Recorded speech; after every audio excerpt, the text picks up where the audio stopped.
नमस्कार, आज हम आपके लेके आ गए हैं रॉयल इनफील्ड का बुलेट 350। करते हैं इसका 100% कस्टमर रिव्यू। हमारे साथ है सोनू भाई, उनसे जानेंगे कि इस गाड़ी में क्या अच्छाई है क्या बुराई है। आप बन रहिएगा मेरे साथ। सोनू भाई आप मेरे आ जाइएगा।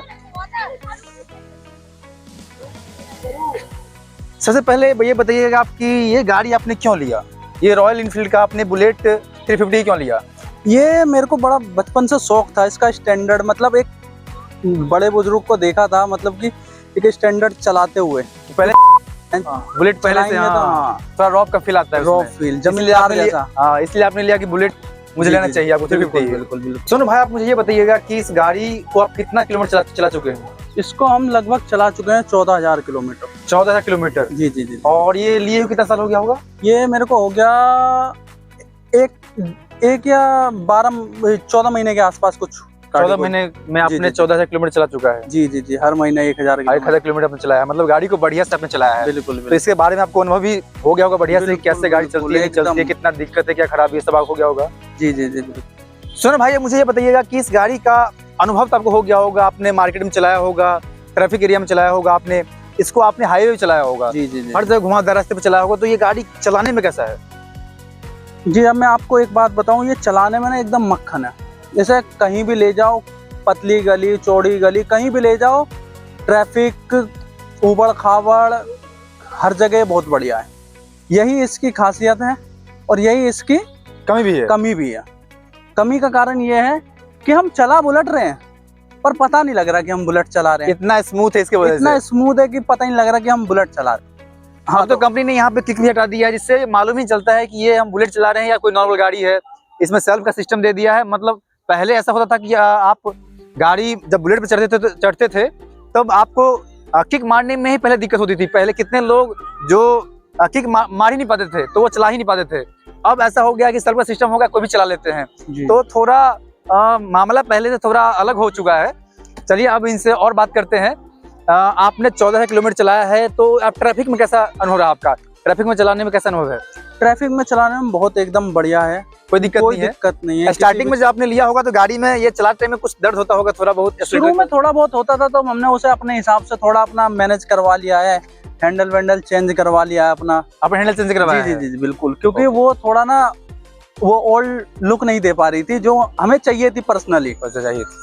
इस चक्कर में हमने इसका थोड़ा मॉडिफिकेशन करवाया। थोड़ा बहुत करवाया आपने हैंडल पे, और थोड़ा साइलेंसर भी करवाया। साइलेंसर भी करवाया है। ठीक है। अब मैं सोनू भाई से पूछूंगा इस गाड़ी का सीटिंग कंफर्ट कैसा है? गाड़ी में आपको सीटिंग कंफर्ट कैसा लगता है? सर इसकी बात यह है कि सीटिंग इसकी बहुत बढ़िया है। मेरा तो हर महीने का है कि 1,000 किलोमीटर या 700-800 तो मैं मिनिमम मैक्सिमम चला ही रहा हूँ। तो इसका यह है कि मतलब बहुत बढ़िया है। सीटिंग में पहले से बढ़िया कंफर्ट है, कोई दर्द नहीं, कोई जलन महसूस नहीं होती किसी चीज़ के, ना पता लगता। अब सोनू भाई से पूछेंगे, जो पुरानी गाड़ियाँ आती थी बुलेट, उसमें सीट थोड़े अलग थे, इसमें सीट थोड़े अलग दे गए हैं, तो इसमें आपको क्या डिफरेंस लगता है दोनों सीट में? सर इसमें देखिए आप पीछे से, उसमें क्या था पहले एकदम स्कोर मतलब चकोर टाइप में था, और इस टाइम क्या है कि गोल है, थोड़े गोले कर दिए गोल है। तो मतलब कंफर्ट तो है पर क्लासिक लुक नहीं दे पा रहा है, वो लुक नहीं आ पा रहा है। जी जी जी हाँ समझ सकते हैं। अभी हाल फिलहाल में लेकिन जो न्यू बाइक है उसमें शायद थोड़े चेंज किए हैं बुलेट वालों ने। तो हम जानकारी चाहेंगे सोनू भाई से कि गाड़ी का सस्पेंशन कैसा है? गाड़ी में जब आप लंबी दूरी पर जब जाते हैं गाड़ी में, तो आपको लगता है कि थोड़े सस्पेंशन और अच्छे होने चाहिए? सस्पेंशन सही है? सस्पेंशन इसके बहुत बढ़िया है, बड़े सस्पेंशन है, इसमें कोई दिक्कत नहीं है? नहीं। इस गाड़ी का अब हम जानना चाहेंगे सोनू भाई से कि इस गाड़ी का जो ब्रेकिंग सिस्टम है वो कैसा है? काहे गाड़ी जब स्पीड में होती है तो गाड़ी कितना गाड़ी है कि कंट्रोल नहीं कर पाती है, आउट ऑफ कंट्रोल हो जाती है। तो क्या इस बुलेट के साथ ऐसा है कि ये गाड़ी जब स्पीड में होती है तो आउट ऑफ कंट्रोल हो जाती है? नो या सही चलती है, सही से ब्रेक ले पाती है? एकदम बहुत बढ़िया है। इसमें क्या है कि दोनों में डिस्क है हमारा। दोनों डिस्क ब्रेक है आपका? जी जी दोनों में डिस्क है, एबीएस है। एबीएस दोनों में एबीएस है, तो मतलब ये ब्रेकिंग सिस्टम सब एक बढ़िया है। बिल्कुल ओके। हम अगर कीचड़ में भी जाएं या फिर वैसे तो हमारा ऑफ रोडिंग का ही काम है, कहीं भी जाएं तो हमें गाड़ी स्पीड में भी होती है तो गाड़ी कंट्रोल कर जाती है। जी, कोई दिक्कत नहीं आती है? बिल्कुल नहीं। हम सोनू भाई जानना चाहेंगे कि सोनू भाई आपने इस गाड़ी का जो पहला सर्विसिंग करवाया कब करवाया था? कितने दिन में करवाया था? कितने किलोमीटर के बाद करवाया था आपने? सर मैं आपको बताऊं, इसको तो हम पहली बात तो निकालते ही हम ले गए सर राइड पे। ले जाने के बाद हम आए 700 किलोमीटर पे वापसी। 700 किलोमीटर के बाद? जी जी जी बिल्कुल। चलाने में इतना मजा आ रहा था कि मतलब हम निकल ही पड़े बाहर। तो आए 700 किलोमीटर पे, फिर गए हम सर्विस करवा के लाए, तो सर्विस हुई है इसकी। कितने रुपए लगे? 700 किलोमीटर इसका लगा है हमारा मैक्सिमम, लास्ट से 1 साल 1.5 साल पहले की बात है, तो यही फर्स्ट सर्विस हमारी है 500 उतने 2500 से 3000 के बीच में थी, मैक्सिमम याद नहीं है मुझे, पर इतनी थी। मतलब ये बता रहे हैं 2500-3000 लगी फर्स्ट सर्विस की। फर्स्ट सर्विस पूरी अच्छी तरीके से याद नहीं है, कोई सुनी है। तो इनसे पूछना चाहूंगा कि सर्विस सेंटर का बिहेवियर कैसा है? कि इतना जगह मैं सुना हूँ कि सर्विस सेंटर अच्छे नहीं होते हैं, तो इसका जो सर्विस सेंटर है, आपका सर्विस सेंटर है, उसका बिहेवियर कैसा रहा आपके साथ? सर रॉयल एनफील्ड का तो सर्विस सेंटर एकदम फर्स्ट क्लास है, आपको लग्जरी फील कराते हैं।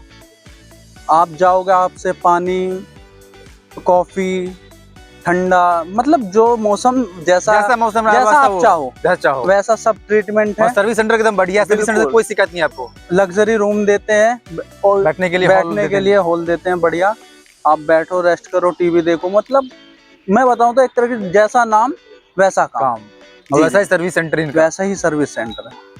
अब मैं इनसे जानकारी चाहूंगा कि इस गाड़ी में मेंटेनेंस में क्या खर्च हुआ है? ये क्योंकि आप गाड़ी ले लेते हो, गाड़ी महंगी है, 2-3 लाख पड़ जाते हैं इस गाड़ी को लेने में। इसके बाद गाड़ी में मेंटेनेंस का भी बात होना चाहिए कि मेंटेनेंस क्या क्या गाड़ी में लगता है और कितने रुपए का मेंटेनेंस लगता है? इस गाड़ी में कितने का मेंटेनेंस लगा है अभी तक आपको? सर ये मैं सही बताऊं तो बस जो है सर्विस सेंटर का खर्चा है, बाकी और कोई खर्चा नहीं। गाड़ी मेंटेनेंस नहीं है, जीरो खर्चा।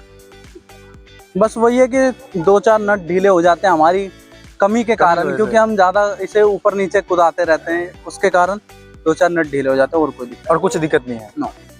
अब मैं सोनू भाई से पूछना चाहूंगा, इस गाड़ी में अभी तो कोई खराबी आया कि नहीं आया? क्या कि गाड़ी आप लेते हो, लेकिन गाड़ी में बहुत सारी खराबियां भी आती हैं, तो ये क्या इस बुलेट में अभी तक कोई खराबी आपको आया है? कुछ खराबी ऐसा?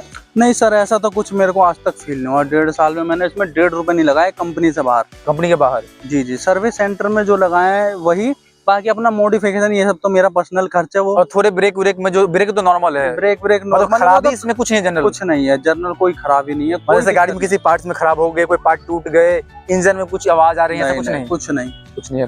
तो ये बताइए, खराबी भी कुछ नहीं है गाड़ी में, कोई भी पार्ट अभी तक खराब नहीं हुए इनके। अब मैं सोनू भाई से पूछूंगा कि ये गाड़ी आप दूसरे को सुझाव देंगे लेने के लिए या नहीं देंगे आप? सर मैं आपको बताऊं, देखो इसमें 2 टाइप के कस्टमर कह लो या फिर लड़के कह लो, 2 टाइप के हो गए। एक को सिर्फ ये रॉयल एनफील्ड चलानी है, एक को चलानी है स्टैंडर्ड पुरानी वाली, जिसमें वाइब्रेशन ज्यादा है और आवाज ज्यादा है और रौबदार उसमें हो, लगे कि वो थोड़ा रंगबाज कह लो अपनी भाषा में, वो चीज है।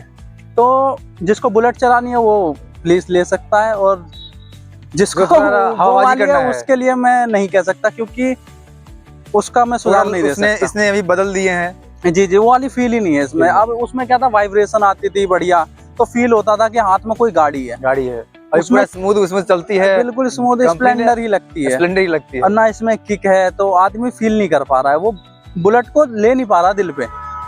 लेकिन जिससे बुलेट लेना है, जिससे रॉयल एनफील्ड लेना है, वो ले सकता है, कोई दिक्कत नहीं है। हवाबाजी के लिए भी आप ले सकते हैं, लेकिन वो वाली फील नहीं देगा आपको जो पहले फील होता था बुलेट रॉयल एनफील्ड में। लेकिन मैं आपसे फिर ये जानना चाहूंगा, फिर आपने ये गाड़ी आपने क्यों लिया? सर मैं आपको बताऊं, सिंपल सी बात, मेरे को रॉयल एनफील्ड से कोई मतलब नहीं है। मेरे को मतलब है कि कोई गाड़ी हो, और मेरे को क्या है ना कि थोड़ा जैसे मैं भारी हूँ और वैसे ही गाड़ी भी थोड़ी भारी होनी चाहिए। गाड़ी भी थोड़ी भारी होनी चाहिए। और मेरे को क्या है, मेरे को राइड वाली प्रॉब्लम है, मैं थोड़ा लंबा रहता हूँ, तो उसमें क्या है ना कि मेरे को गाड़ी बंद हो जाती थी पहले हमारी जो पुरानी थी, तो किक मारने में परेशान, कभी कहीं परेशान, अब कहीं पत्थरों में फंसे पहाड़ों पे, तो वह किक मारो। और ये स्प्लेंडर बच्चा ही लगता होगा आपके सामने, आपके बॉडी के सामने स्प्लेंडर थोड़ा बच्चा ही लगता होगा। हाँ, कह सकते हो सर आप। हाँ, तो इसीलिए आपको ये गाड़ी सूट भी करता होगा अच्छे से। अब मैं इनसे जानकारी चाहूंगा कि इसमें आपने अभी तक तो अच्छा ही बताए हैं, कुछ इसके गाड़ी में कुछ बुराई है तो बता दीजिए, कुछ गाड़ी में बुराई भी है या कुछ दिक्कत आती है कभी कभी, कुछ इस टाइप का? सर आपने जो दिल की बात कही ना, जो सुकून वाली बात अब मैं बताऊंगा लोगों को, वो हालत खराब कर देगी। मतलब सुकून कह लो, ऐसी कौन सी बात है अब मैं बताने जो जा रहा हूँ, वो हालत खराब कर देगी लोगों की।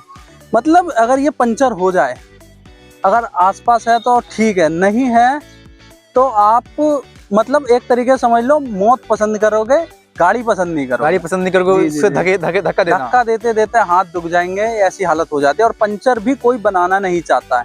कंपनी से मैं ये कहना चाहूंगा कि इसमें सर प्लीज 2.5 लाख रुपए आप लेते हो, 2.5 लाख प्लस ही लेते हो, पर इसमें क्या है, ट्यूबलेस टायर दो। ये मैं कहना चाहूँ कंपनी से। बाकी तो बाकी सब बढ़िया ही है, लेकिन यहाँ पे ट्यूबलेस टायर नहीं दिया गया है। ट्यूबलेस टायर क्लासिक वाले में आते हैं 350 में, इसमें अभी नहीं आ रहे हैं। और इसमें क्या इशू है, इसमें जो चक्का, इसका चक्का जो है, व्हील जो है, इसे खोलने में दिक्कत आती है। इसीलिए कितने सर्विस पंचर वाले होते हैं वो बनाते नहीं है।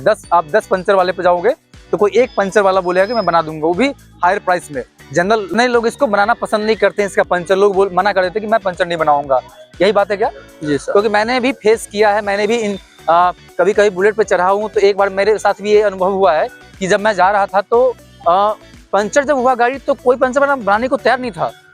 कोई मतलब 4, 5, 6 के बाद एक पंचर वाला बनाने को तैयार हुआ कि हम बना दूंगा, लेकिन हर आदमी मना कर रहा था। वहाँ पे मेरे को थोड़ा बुरा लगा कि भाई इतना महंगा गाड़ी लिया हूँ और गाड़ी धकेलना पड़ रहा है और कोई बनाने को तैयार नहीं है पंचर। तो ये थोड़ा इस गाड़ी में है, अगर आप गाड़ी लोगे तो थोड़ा इसमें दिक्कत आएगी इस बात की। सुनो भाई, इसमें कोई और दिक्कत है इसके बाद, पंचर के बाद भी, कि पंचर के अलावा कोई और दिक्कत? हाँ, इसकी एक ये है कि थोड़ा डिस्क जो ना जल्दी घिस जाता है, मतलब 3 महीने 4 महीने पे बदलवाना पड़ता है मेरे को। पैड जो है जल्दी घिस जाता है। जी जी जी हाँ, मेरे को क्या है कि मान लो कि एक तरीके से 2-3 हज़ार किलोमीटर पे मेरे को चेंज कराने पड़ते हैं। क्योंकि मेरा क्या है कि थोड़ा ऑफ रोडिंग का चक्कर है, तो थोड़ा ज़्यादा मेरे को ज़्यादा परेशानी फील होती है मेरे हिसाब से। तो ये कुछ दिक्कत है ये, लेकिन बहुत ज़्यादा दिक्कत नहीं है। लेकिन पंचर का दिक्कत जो मैं अनुभव किया हूँ एक बार, ये ज़्यादा दिक्कत है। और डिस्क पैड है वो थोड़ा भारी गाड़ी है, तो भारी गाड़ी में तो घिसते ही है थोड़ा, क्या कि गाड़ी का वजन ज़्यादा है, तो इसके वजह से ये गाड़ी थोड़ा पैड ज़्यादा घिसती है। ये मैं समझ सकता हूँ क्योंकि गाड़ी का वजन ज़्यादा है। वीडियो अच्छा लगा हो तो लाइक और सब्सक्राइब जरूर कर दीजिएगा। और आपको कुछ बताना हो, कुछ जानकारी और चाहिए हो, कुछ और सुझाव देना हो, तो आप कमेंट जरूर करें।